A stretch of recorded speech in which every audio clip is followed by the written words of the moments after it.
You have already crossed the void.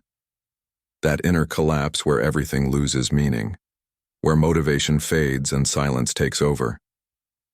But now something strange is happening. You didn't go back to how you were before. Old passions feel empty, conversations feel draining, and you can't quite explain what has changed. Most people believe that the void itself is the awakening. It isn't. What comes after is quieter, more confusing, and almost never talked about. You are not lost. Something old has already ended inside you. If this describes exactly where you are right now, stay with me. What we're about to explore won't give you quick answers, but it may offer something more valuable: context.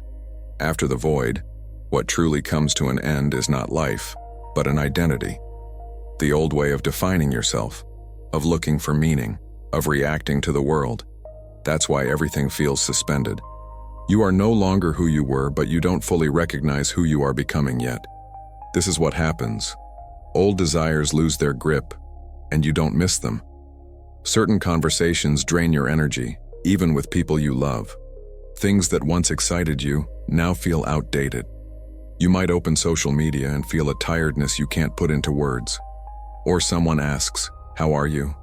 And you realize there's no simple answer. Nothing feels wrong. It just feels old. Few people talk about this phase because it isn't dramatic. It doesn't create impressive stories. It doesn't offer easy symbols to share. And yet, this is exactly where many people give up. Not because they failed, but because they didn't understand what was happening. If you've ever wondered why everything changed without a clear reason, this channel exists to name these quiet transitions that almost no one explains.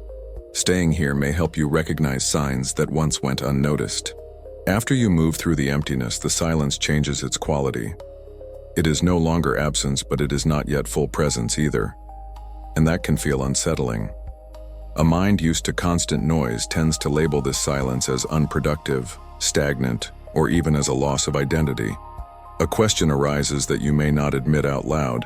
If I no longer feel the enthusiasm I once did, what is left of me? Here is something important to understand.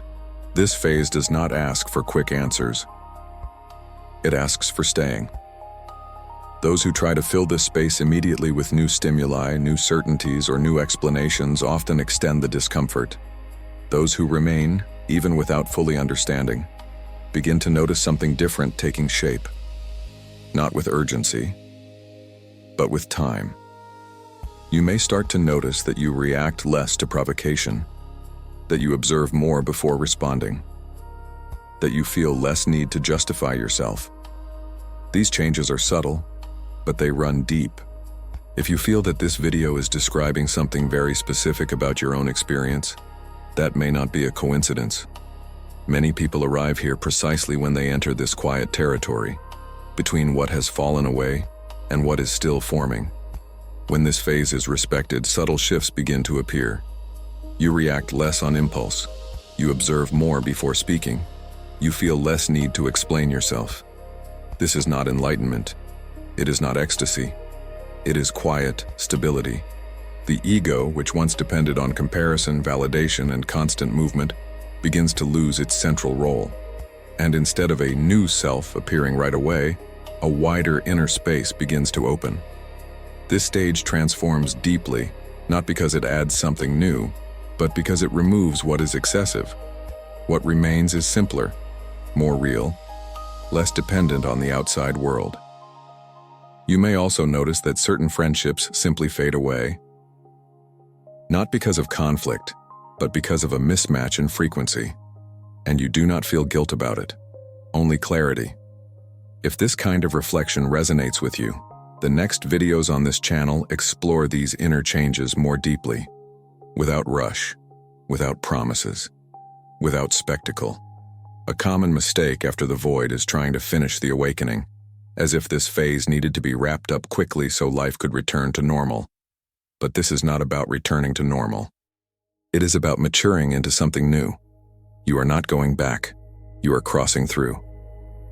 This stage teaches patience, presence, and inner listening.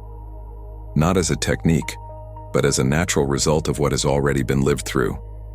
If you have made it this far in this video, you have probably realized that your inner process is not superficial.